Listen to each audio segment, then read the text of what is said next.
Empty backfield for Bourget. 3rd and 7, 4:33 to go in the half. Motion from the receiver into the backfield. That was Valade joins Net Bourget now. It's a pass play. Time to throw into the gap. It's completed.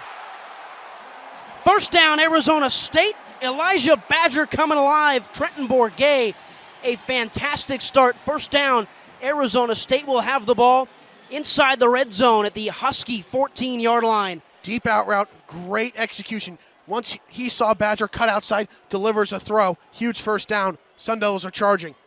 Gain of almost 20. Great job by Badger to find the gap in that zone and play. Bourget under center, motion from Conyers from left to right. Fullback is Case Hatch, running back is Valade. Arizona State, it's play action. Bourget looking flat, threw it right at the feet of Jalen Conyers on the play. It'll bring up 2nd down and 10. Didn't set his feet there, threw flat-footed, and that's what's going to happen. You're going to spike it into the ground when you do that.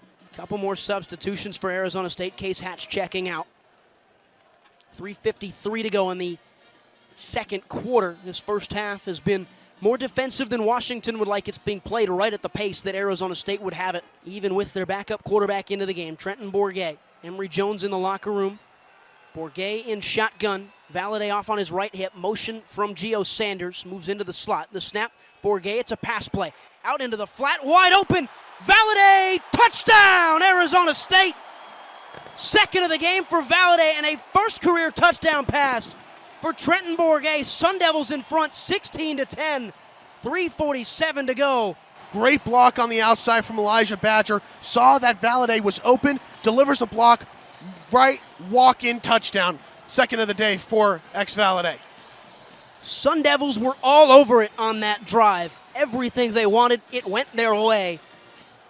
On to kick the extra point is Carter Brown, trying to make it a 7-point game.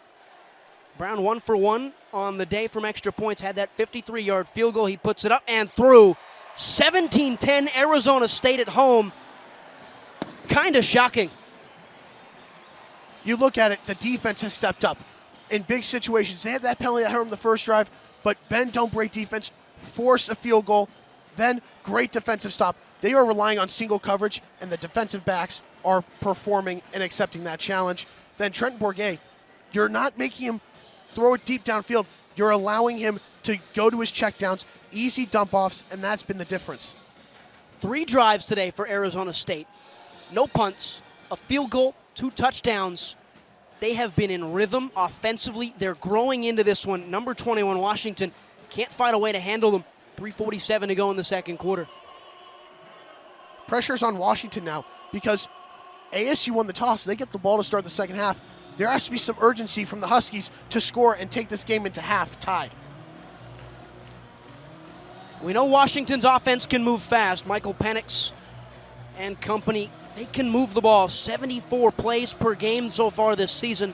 They got 3:47 to work with, but first the kickoff from Chaplitsky into the hands of Giles Jackson around his own 5. He gets past the 10, the 15, the 20, a couple blockers in front of him, but he is brought down by a host of Sun Devils. UW will start their 4th possession of this game on their own 22. They punted last time, Ryan Blank.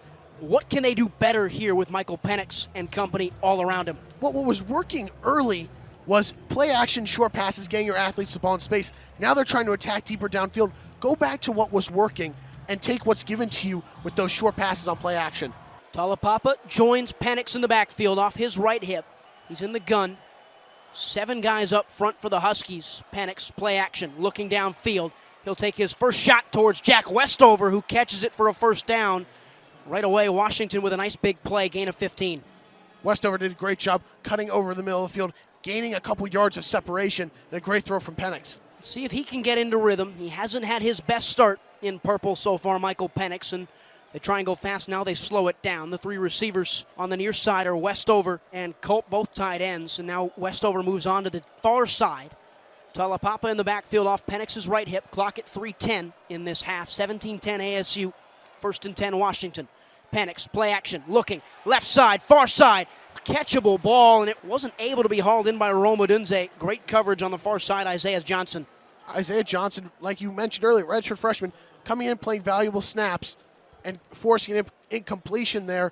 Good coverage, but once again, pass a little bit overthrown by Michael Penix. Trevez Moore into the game on the front for Arizona State. Their front four looks like Moore, Pesafea, Nesta Jade Silvera, and I believe Joe Moore as well. Second and long now for Washington. 10 yards to go for the first down. They're at their own 32. Clock's at exactly 3 minutes to go in the second quarter. Empty backfield for Penix. Thanks, guys. Ryan Sykora here in Phoenix. And on Tuesday, we got our second official taste of the 2022 college football playoff rankings. And for the Pac-12, another really good week after a first weekend that saw them have 5 ranked teams for the first time since 2017. A week ago, Oregon was inside the top 10, ranked at number 8. USC was 9, UCLA 12, Utah 14, and Oregon State brought up the rear at number 23. But that was 2 weeks ago. How did last week look, and specifically those rankings on Tuesday? For Oregon and USC, they're looking pretty good. The Ducks up to 6, the Trojans up to 8, UCLA sticking around at number 12 in that same exact spot. Utah rising up 1 to number 13. Oregon State lost to Washington, so they fell out of the rankings. But luckily enough for the conference, Washington's resume read well enough to put themselves in at number 25, keeping the conference at 5 ranked teams yet again. Overall, another really good week for the Conference of Champions. Guys. Hi guys, Ryan Sykora here in Tucson, and just behind me, we had the 2022 NJCAA JUCO Division II Men's and Women's Soccer National Championships. The women's game started off first. It was Phoenix College, about 2 hours up the road here from Tucson, taking on an opponent, number 1 in the country, the Holmes Bulldogs from Mississippi. What a game that was. And Phoenix College, well, they had a fantastic time. 4-0 winners, dominant from start to finish, minute 1 through minute 90. And then this one, just behind me here, Prairie State, the 11 seed. There are only 12 teams that make the tournament, right? 11 out of 12. Well, they made a glorious underdog run to the championship game, and they finished it off today, a 1-0 win over Chicago City rivals, Morton College. Winning goal coming late on, 15 minutes from time, from Josh Mastic, who found the back of the net after a bit of a tangle up. Just ball fell to him, slid it right in, a perfect finish, and final score for this one was 1-0. 2 champions from Chicago, it was Prairie State. From Phoenix, it was Phoenix College, their 2022 NJCAA Division II Women's Soccer and Men's Soccer National Champions. In Tucson, Ryan Sykora. Currently sitting with a 1-6-2 record in the Pac-12 Conference, Arizona State Women's Soccer hasn't quite hit the lofty heights it was expected to in the preseason. Injuries have slammed the Devils this fall, starting with goalkeeper Julia Cascapera and forward Vildan Cardessler, who fell to season-ending injuries during the preseason. Head coach Graham Winkworth set up a sturdy non-conference schedule in hopes of preparing his team. But it didn't matter. The sixth-year coach's team just couldn't stay healthy. Injuries to captain Alexia Delgado and midfield asset Isabel De Hakis forced changes in the center of the pitch. To add to it, Dutch defender Lieshke Carlier and talented freshman Olivia Coleman have been on and off throughout the season. Delgado again appears here. On top of the Mexican midfielder's injuries, she also missed time due to international duty with La Tri. Eva Van Dersen, the team's leader in assists, has had to jet off twice to play for Holland, and outside back Talia Herman-Watt, well, she's traveled to join up as many times with New Zealand. So even despite a first conference win last night against Colorado, Arizona State just hasn't quite been able to stay connected. 15-12 to go in the first half. Arizona State up 10-7 over the visiting Oregon Ducks. Early on, both teams shooting the ball well. Oregon 3 of 6 from the field for a clean 50%. ASU 5 of 9 at 56%. That's kind of the exact opposite of what you would expect walking into this game. Both teams averaged just barely above 70 points per game. It's been fast and efficient early. Yeah, that it has. And for the Sun Devils, it's been DJ Horn in the early going. 4 points already, 2 of 3 on field goal attempts, and Will Richardson hit the 3. Obviously, we knew he was going to be a big player for the Ducks tonight. He's doing what he does best, and yeah, so far a flurry, and I think we're only going to see more. Ducks with the basketball out of the break after the DJ Horn-Frankie Collins turnover. Oregon moves it right into the box for Nate Biddle, the sophomore big man who's working on Alonzo Gaffney just into the game, and number 32, Biddle, lays it in on number 32, Gaffney. Out there for ASU, it's the freshman Austin Nunez, and then Gaffney, then Desmond Cambridge, DJ Horn, and Warren Washington. Oregon go with Richardson, Kuznard, Barthelemy, Ware, and Biddle. Austin Nunez crosses the timeline and has the ball at the fork with 15 seconds to go on the shot clock, 14:32 on the game clock. Horn, then Nunez, right wing. Gaffney at the elbow. ASU has loved that right far side elbow so far. Gaffney misses a little strong on that one. Rebound by Oregon, and Richardson comes the other way, working off a Biddle screen, gives it to the big. Pump fake from three-point land and works his way to about 15 feet away from the basket, trying to find his way past Alonzo Gaffney from the free throw line. Too strong, and Warren Washington corrals the rebound. Gets it off to Austin Nunez, who crosses the timeline at the DFA logo. Nunez working on Richardson, trying to find his kick out, has Horn. Little shoulder shimmy from Horn. Gaffney, left corner, near side, and rattles in and around twice before falling in. 4-point lead for ASU, 13-9. Oregon the other way with Kuznard. Trying to back down Horn. That's another charge. Kuznard got a little bit too physical with DJ Horn. Roughed him over, and another mistake from Dana Altman's team on the offensive end. Yeah, already 2 charges for the Ducks in this game. Not too far in and just sloppy, but you know, they've hit some good shots, and that's what's kept this game close so far. A little bit of mini pressure from Oregon trying to speed up the Sun Devils with the young freshman Nunez in the game. ASU solves it and gets cross, and they'll run their half-court action with Horn, and then Cambridge, then Nunez, all at the left wing.